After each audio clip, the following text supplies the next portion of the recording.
Գիշերը, երբ քաղաքը քնում է, մենք արթուն ենք մնում քննարկելու ամենազգայուն թեմաները։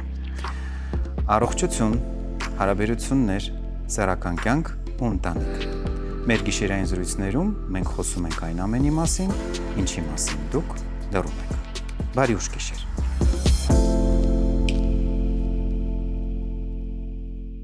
Գիշերային զրույցի ընթացքում այսօր քննարկելու ենք մի թեմա, որը թունավորում է շատերի կյանքը։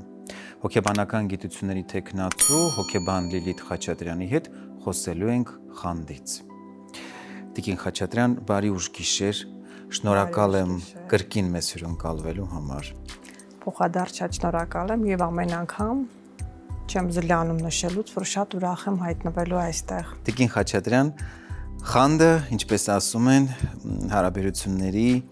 եւ աղն է, եւ շաքարն է, շատերն ասում են առանց խանդի հնարավոր չեն հարաբերություններ ծավալել, վերջո, ձեր մասնագիտական դիտարկմամբ ինչ է խանդը։ Ուսումնասիրությունները իսկապես ցույց են տալի, որ այսինքն ուսումնասիրողների խումբ, ովքեր որ հակված են այն կարծիքին, առանց խանդի հարաբերությունները ուղղակի գոյություն ունենալ չեն կարող, ոմանք հաստատում են, որ խանդը ինքը դեստրուկտիվ եւ քայքայից զգացում է, որը որ թելադրում է համապատասխան վարքագիծ,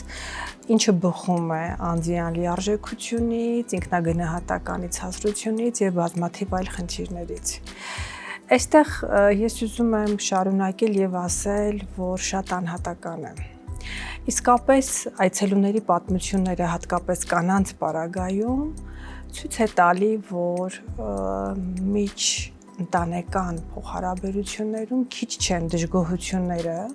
եւ շատ խորքային վիրավորվածությունը, երբ որ առիթ է եղել տղամարդու կողմից խանդի դրսևորումը ցույց տալու, սակայն տղամարդը մնացել է անհաղորդ եւ որևիցե անհանգստության նշույլ ցույց չի տվել, չի արտահայտել, կնոջ կողմից դիտվել է շատ խորը վիրավորանք, հիասթափություն, այսինքն ես չկայի այդքան, այսինքն ես չեմ արժանանում քո ուշադրությանը։ Խանդը ինչ է որպես այդպեսին, կորցնելու վախն է։ Ի համեմատ նախանձի զգացման, երբ որ նախանձի դեպքում անձը ուզում է ուրիշի ունեցվածքը, ուրիշի ձեռք բերածը դարձնել իրենը, խանդի դեպքում վախն է, որ իմ ունեցածը, իմ սիրո օբյեկտը իմ ձեռքից կգնա եւ իմ սիրո օբյեկտը, ով ինձ ուշադրություն, հոգատարություն եւ սեր է տալիս, երբևէ ես կարող եմ դա այլևս չունենալ եւ պայքարի ձևն է պահելու կողակցին, սիրո օբյեկտին իր կողքը այս ճանապարհով։ Փաստորեն կարելի ասել, որ խանդը ինչ որ առումով ներքին անվստահության ահազանգ է։ Հետազոտությունները ցույց են տալիս, այո, որ հիմքում ներսի անինքնավստահությունը, անլիարժեքության զգացումը որպես կանոն հիմնարար է։ Եվ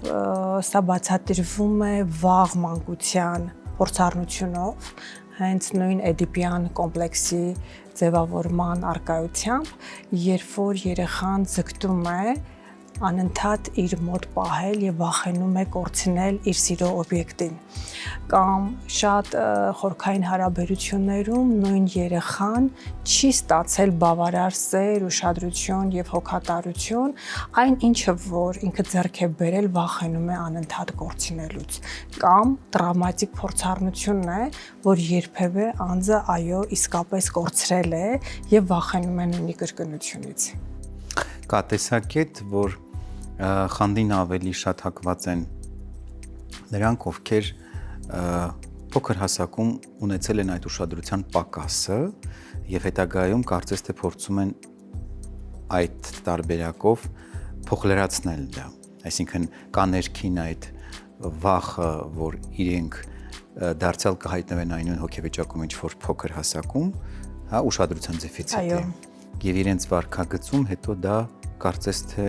ամրապնդվում է։ Այո, ամրապնդվում է, որովհետև կարծես վերջնականապես ինքը գտել է կամ ենթադրյալ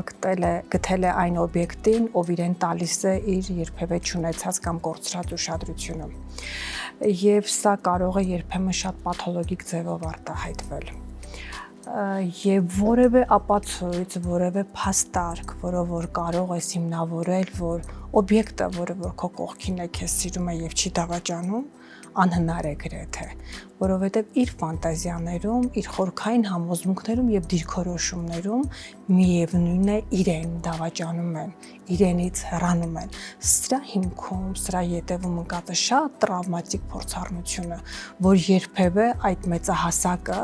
իր մանկության տարիներին կորցրել է եւ չի կարողացել այդ բավարարվածության զգացումը ունենալ եւ երբեմն հասկանալ, որ կա մեկը, հատկապես ծնողական կերպարների առկայությամբ, որ անվերապահորեն իրեն սիրում է, ընդունում է եւ իրենից չի գնալու։ Հատկապես սա դրսևորվում է այն դեպքերում, իհարկե ուսումնասիրությունների մեծամասնությունն եմ ասում, երբ որ ծնողական կերպարներից որևիցե մեկը հայր ծնողը ավելի շատ մեր մշակույթում դավաճանել է մորը եւ աղջիկ երեխային համոզել, որ քո ամուսինը քեզ չի դավաճանում եւ դա քո թվացialն է, քո ֆանտազիաներն է կամ քո գլխի միջի միֆն է, գրեթե անհնար է դառնում, որովհետեւ երբևէ ինքը առնչվել է նմանատիպ տրավմատիկ փորձառնությանը եւ իրեն թվում է, որ ընդհանրացված մտածողությունից ելնելով արդեն բոլոր տղամարդիկ դա անելու են։ Տիկին Խաչատրյան, ինչպես է խանդը ազդում հատկապես զույգային հարաբերությունների վրա։ Շատ տարբեր կարող է ազդել։ Եթե օրինակ հաղորդման սկզբի օրինակով դա կարող է ավելի շատ միացման եւ ամրացման գործոն հանդիսանալ, երբեմն նաեւ կորցնելու վախը կարճաժամկետ ժամանակահատվածում կարող է ավելի հետաքրքրություն մտցնել եւ զույգային հարաբերություններն ավելի այսպես ավելի կայծկլտացող լինեն, ավելի հետաքրքիր լինեն, իսկ եթե երկարատև է դա, բնականաբար տանելու է քայքայմանը հարաբերությունների, ցանկացած խանդի առկայության դեպքում, տեսեք, տանջվում է խանդողը, որ ինքը ունի այդ հոգեվիճակը, ունի վստահություն, ստրեսի մեջ է ինքը հայտնված, չէ՞, բնականաբար լարվածություն, վախ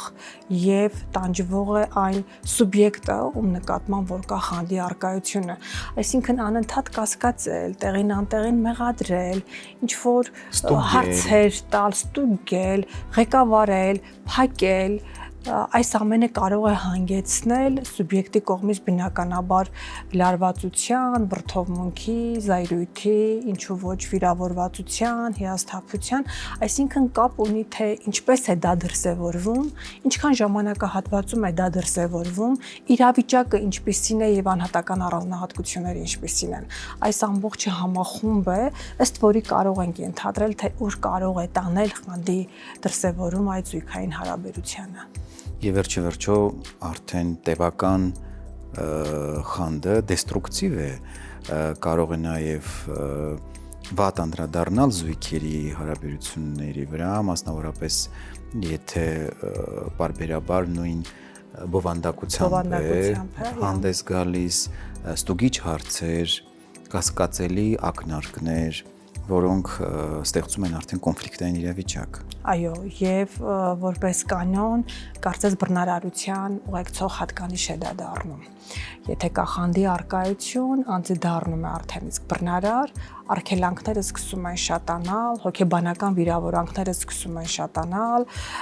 նվաստացումները, անտեղի կասկածները, այո, կարող է տանել քայքայիչ հարաբերությունների այս ամենը։ Տիկին Խաչատրյան, խանդը կարող է հանգեցնել սեռական խնդիրների, խանգարումների։ Այո, որովհետև սեռական հարաբերությունների մեջ դոմինանտը հաճույքն է եւ հոգեբանական մտերմիկությունն ու ինտիմությունը, անվտանգ զոնայի ապահովվածությունը, վստահությունը։ Իսկ խանդի առկայության դեպքում այս ամենը որպես հոգեբանական գործոն վերանում է։ Եվ բացի դրանից անձը երբ որ մշտապես խանդի զգացողության տակ է, ըստ էության ստրեսի հորմոնը սկսում է բարձրանալ կորտիզոլը, որը որ ճնշում է սեռական հորմոնների արտադրանքին եւ որը որ այո կարող է հանգեցնել ընդդուք մինչեւ սեռական անկարողության կամ սեռական լիբիդոյի կտրուկ նվազմանն ու կամ անհետացմանը։ Այսինքն եւ ֆիզիոլոգիապես եւ հոգեբանական առումով այո խանդը կարող է քայքայել։ Պատճառը հոգեբանական է, որը բերում է ֆիզիոլոգիական տեղաշարժերի, խանդող մարդու մոտ բարբերաբար բարձր են տագնապային հորմոնները, պրոլակտինը, կորտիզոլը, որն էլ բերում է տեստոստերոնի նվազման եւ արդյունքում նրա մոտ սեռական ֆունկցիան սկսում է տուժել եւ նվազել։ Եվ այո, սա կրում է ձնագնդի էֆեկտ, սեռական լիբիդո նվազում է եւ հարաբերությունները գրեթե բացակայում են, եւս սա կասկածի տեղիք է տալի, եթե ցանկություն չունի ինձ հետ սեռական հարաբերությունների մեջ մտնելու, ուրեմն ունի մեկ այլ մեկերին կամ ես ընդհանրապես իր հետաքրքրությունների շրջանակում չեմ։ Եվ սա կրկին բերում է կոնֆլիկտի, կրկին արդարացումների, կրկին մեղադրանքի, վիրավորանքի, ուրեմն կա ինչ-որ մեկը նա սկսում է պաշտպանվել, ապացուցել, որ չկա, բնականաբար չկա, եւ այսպես հարաբերությունները կրկին շղթայական, ավելի դեպի բացասական, դեպի քայքայիչ առումով մեծանում են եւ գրեթե ընտանիքը կարող է ուղղակի փլուզվել այս խանդի արկայության պայմաններում։ Այստեղ բացի սեռական կյանքի ոչ լիարժեքությունը, որը որ կրկին հաստատում է ինչ-որ դավաճանություն կամ կորցնելու վախի վտանգը, երբեմն չկայացած զույգային հարաբերությունները նույնպես խանդի առիթ են հանդիսանում, այսինքն, եթե օրինակ հոգեբանական առումով ժամանակ միասին քիչ են անցկացնում, քիչ է կիսվում զույգընկերը իր առօրյայով, քիչ է ուշադրություն դարձնում, կրկին թվում է, որ ինչ-որ մեկը կա իր կյանքում, եթե մեր հարաբերությունները չեն կայանում։ Կրկին սա դառնում է բարձրաձայնման թեմա, որի հիմքում իհարկե կարող է այլ բան բացարձակապես ընկած լինի, միևնույնն է սկսում է խանդային թեմաները, ուրեմն մեկը կա քո կյանքում։ Սրան պետք է մենք շատ ուշադիր լինենք եւ զույգային, այո, թերապիաների ընթացքում սա անպայման արծարծվում է։ Այսինքն ինչպիսին են հարաբերությունները, որոնք են հիմնարար պահանջմունքները, որով որ դու կարող ես քեզ բավարարված զգալ։ Օրինակ, ամենօրյա ընթացքում, երբ որ մի քանի անգամ տղամարդը կնոջը ասում է, ինչ գեղեցիկ ես հագնվել, կամ ոնց է տրամադրությունդ, ինչպես ես քեզ զգում, ուր գնանք այսօր մեր ժամանակը անցկացնելու։ Սրանք տարական հարաբերությունների ձևեր են, որը որ եթե բացակայում է, կնոջ համար շատ ցավալի է, ինքը իրեն զգում է անտեսված, միայնակ, լքված եւ իրեն թվում է, թե տղամարդու կյանքում մեկը կա գոյություն ունի։ Եվ դառնում է այո կոնկրետ կոնֆլիկտի եւ խանդի թեմայի արծարծման ինչ-որ մի բան։ Այս առումով կարելի է ասել, որ խանդը նաեւ ազդում է վստահության, ինքնագնահատականի վրա, որովհետեւ եթե բացակայում են ձեր նշյալ ամենահասարակ էլեմենտները, կինը նաև սկսում է արդեն նկատել, որ ինքնագնահատականը իջնում է, ուշադրության է այո ինքը մատնվում։ Սրանք հարաբերություններից թելադրվող խանդի զգացումների արտնացում է, բայց ես ուզում եմ նշել, որ մենք ունենք զույգային հարաբերություններ, զույգի մոտ կամ երկուսի մոտ էլ արդեն իսկ պաթոլոգիկ խանդի առկայություն։ Այսինքն այստեղ կարևոր չէ, թե ինչքան է ուշադրություն դարձնում զույգընկերը, կարևոր չէ, թե ինչքան է բավարարվում պահանջմունքները, միևնույնն է, ինքը անընդհատ ֆիքսված է խանդի գործոնի վրա եւ իրեն թվում է, որ եթե այսօր էլ չի դավաճանել ինձ, ապա հավանական է, որ վաղը պետք է դավաճանի։ Կպչունության եւ նևրոտիզացիայի է սա նման, որովհետեւ այստեղ ընկած է այո մարդու կյանքի պատմության տրավմատիկ փորձը, երբևէ այո խորքային անլիարժեքության զգացումը, որ ես արժան չեմ, հա ուշադրության, սիրո կամ լավ լինելու, լավ դիրքերում հայտնված կնոջ կարգավիճակը ինձ հարիր չէ եւ սա բերում է նրան, որ անընդհատ հետապնդման եւ պարանոիկ ձևով սկսում է զույգերից մեկը խանդել մյուսին։ Կամ երկուսն են իրար խանդում, որը որ ամենասարսափելի հարաբերության ձևն է։ Իսկ կարող է օրինակ անցյալի անհաջող փորձը խանդ առաջացնել ներկայիս հարաբերություններում։ Այո, եթե չմարսված է եւ արկա է մտածողության իռացիոնալ ձևը ընդհանրացումը, այսինքն եթե նախորդ փորձում ինձ ինչ-որ մեկը դավաճանեց, կինս կամ ընկերուհիս, բնական է, որ անելու են նաև մյուսը։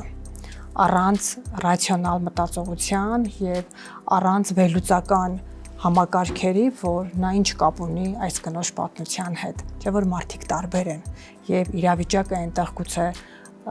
բացարձակապես այլ էր, որը որ բացարձակապ չունի այս նոր պատմության հետ։ Սա շատ քայքայիչ է եւ շատ դոմինանտ է եւ շատ տարածված է։ Երբ որ նախորդ փորձը տարածվում է նոր փորձառնության եւ նոր պատմության վրա։ Մենք ցանկացած նոր հարաբերությունների մեջ մտնելիս պետք է կարողանանք ամբողջապես ձերբազատվել նախորդ փորձառնությունից եւ մաքուր հոգեկերտվածքով, վստահության, հավատարմության, մտերմիկությանը պատրաստ հոգեվիճակով կարողանանք նոր հարաբերություններ կազմել։ Հակառակ դեպքում կարող են այդ փորձառնությունները կրկնվել կամ հրահրել արդեն վախի գործոնով թելադրված կրկին քայքայման հարաբերությունների։ Խանդի հետևանքները բազմազան են, դրանցից մեկը սեռական առողջության խաթարումն է, հատկապես տղամարդկանց մոտ, եւ տղամարդու սեռական առողջությունը վերականգնելու համար մեզ կարող է օգնել մեր հաղորդման գործընկեր Bonfarm ընկերությունը իր Megapotensine Long կենսաբանական հավելումով։ Megapotensine Long-ը ունի մի քանի առանձնահատկություններ։ Դրանցից մեկն այն է, որ Megapotensine Long-ը բացառապես բուսական է, հարուստ վիտամիններով եւ միներալներով։ Մյուսն այն է, որ Megapotensine Long-ը բացառապես չի առաջացնում կախյալություն, սա շատ կարևոր է հատկապես այն դեպքերում, երբ շատ տղամարդիկ ինչ-ինչ պատճառներով խուսափում են ընդունել քիմիական ծակման խթանիչներ։ Megapotensine Long-ի առանձնահատկություններից մեկն այն է, որ տուփում վիտամիններն ու միներալները առանձնացված են եւ ընդունվում են առանձին։ Կենսաբանական այս հավելումը աչքի է ընկնում իր արդյունավետությամբ։ Պացիենտները բուժման արդեն իսկ սկզբնական ժամանակահատվածում նկատում են զգալի փոփոխություն։ Տիկին Խաչատրյան, շատ հաճախ ասում են անզուսպ խանդ, պաթոլոգիկ խանդ, երբեմն նաև ասում են խանդի զառանցանք, տարբեր իրավիճակներ են, այնուամենայնիվ կուզենայի խոսենք խանդի զառանցանքի մասին։ Ինչ է դա։ Դա սինդրոմ է համարվում, ախտաբանական, որը որ առանձին ախտորոշման համակարգում չի մտնում, այլ ինքը այս կամ այն հիվանդության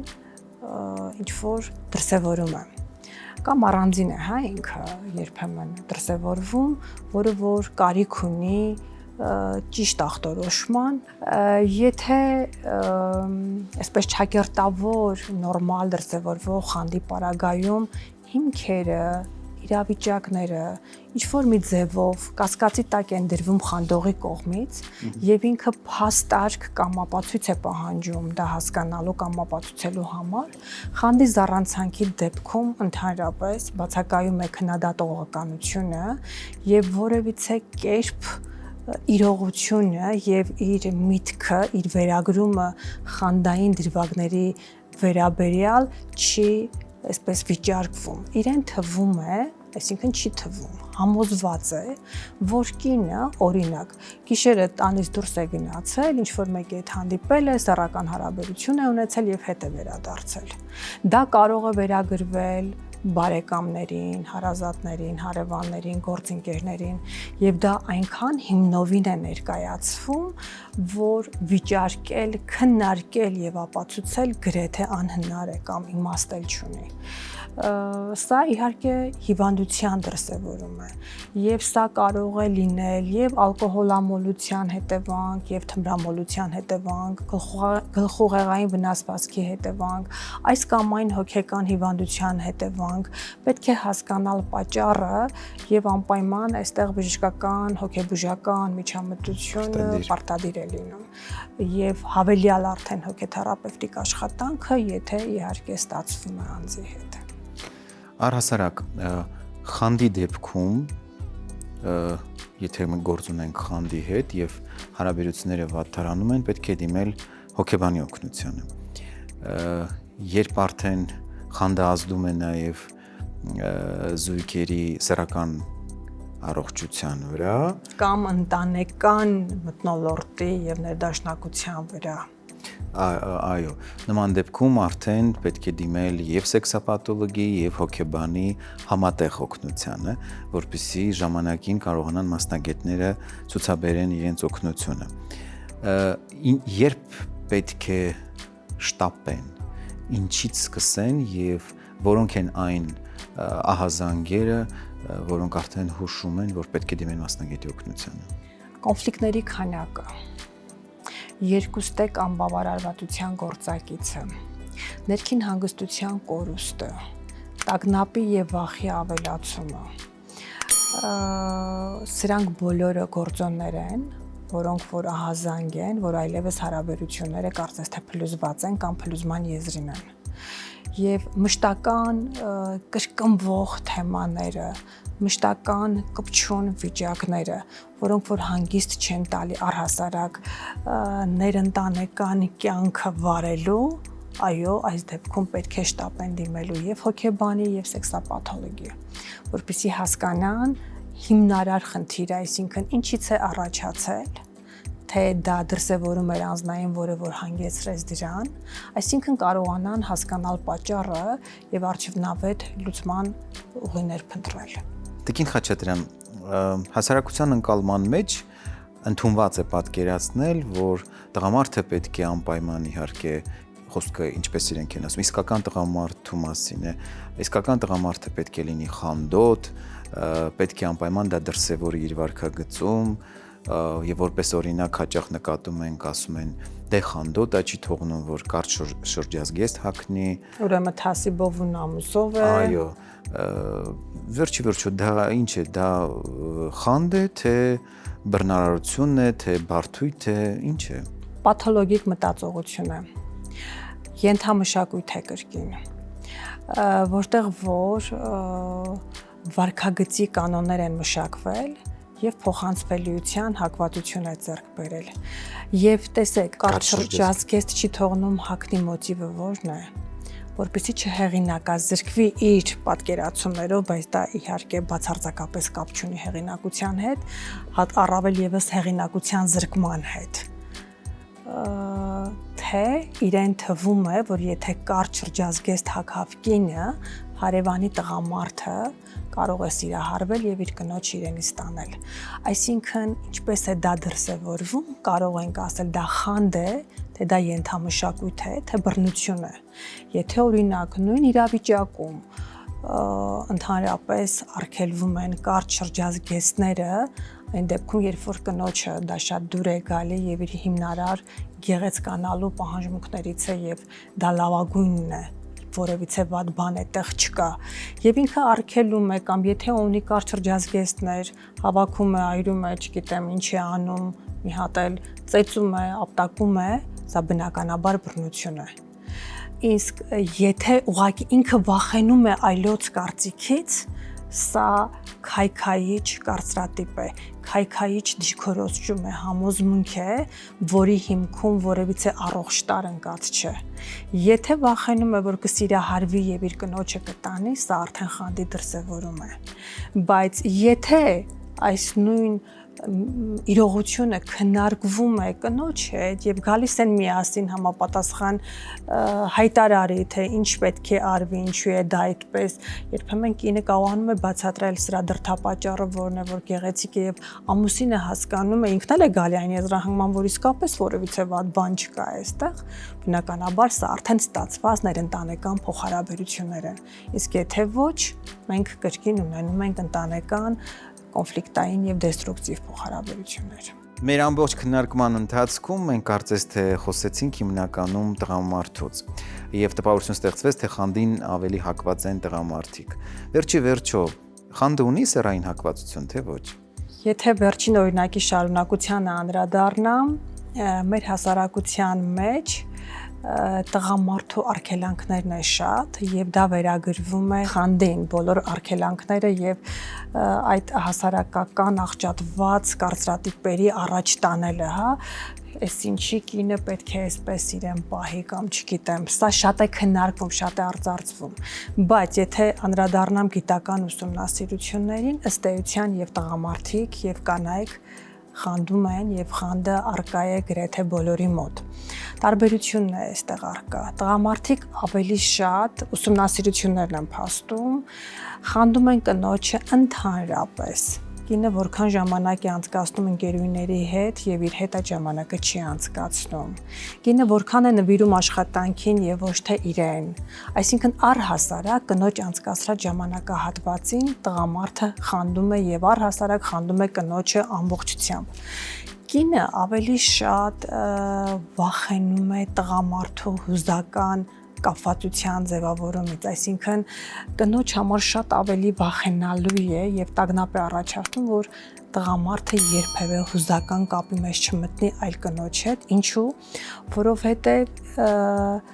ընտանիքի պահպանման, չէ՞ որ կինը ավելի շատ դարեր շարունակ տանը նստած երեխա պահող, ընտանիքի մասին հոգացող մեկն է,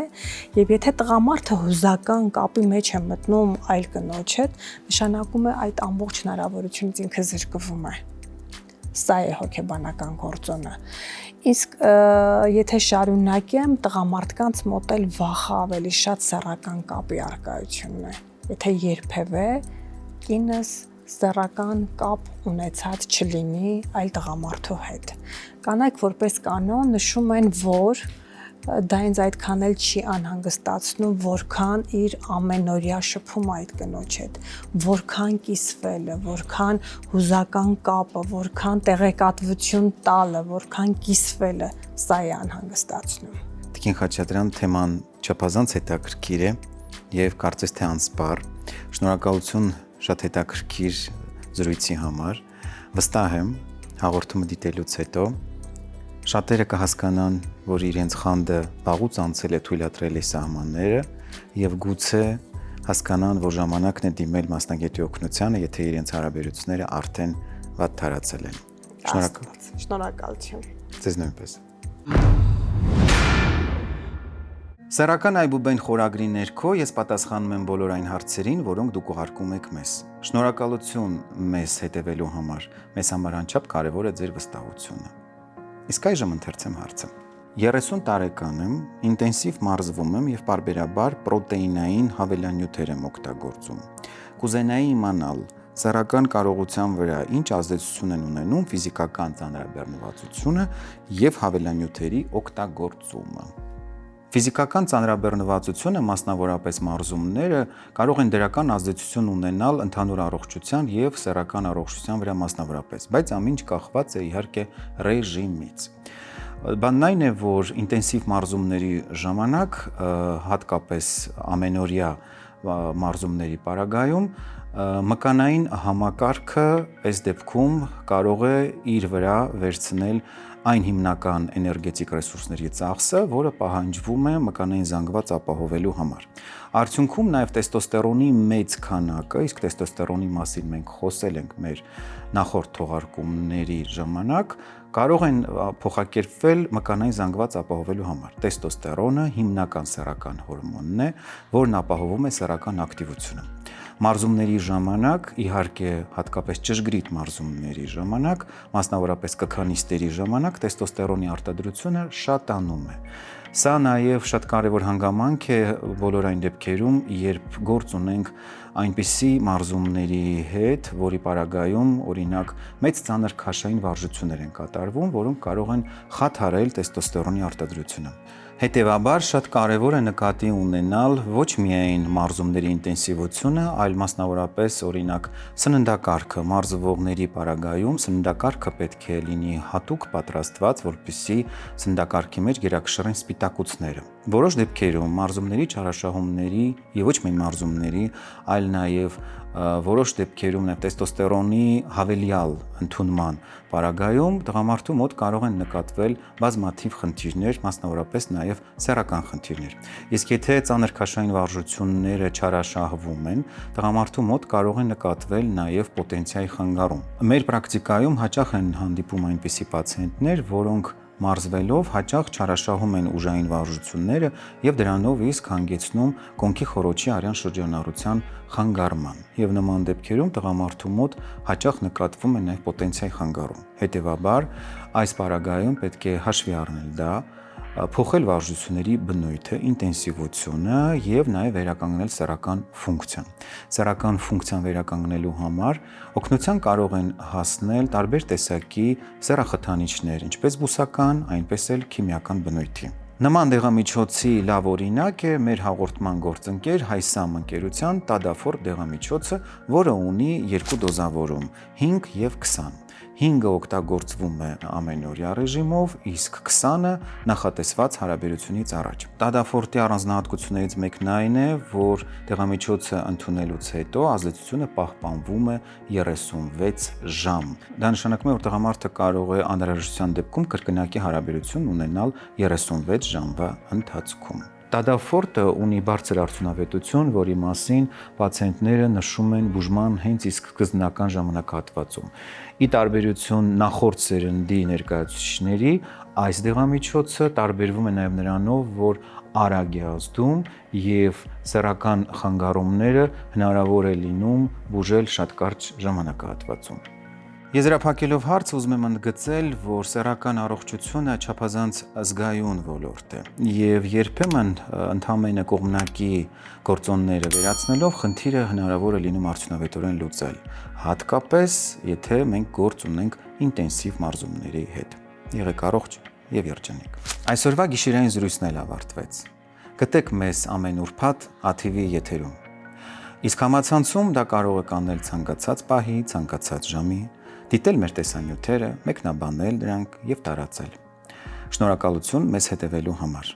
Մենք խոսում ենք այն ամենի մասին, ինչի մասին դուք ուզում եք լսել։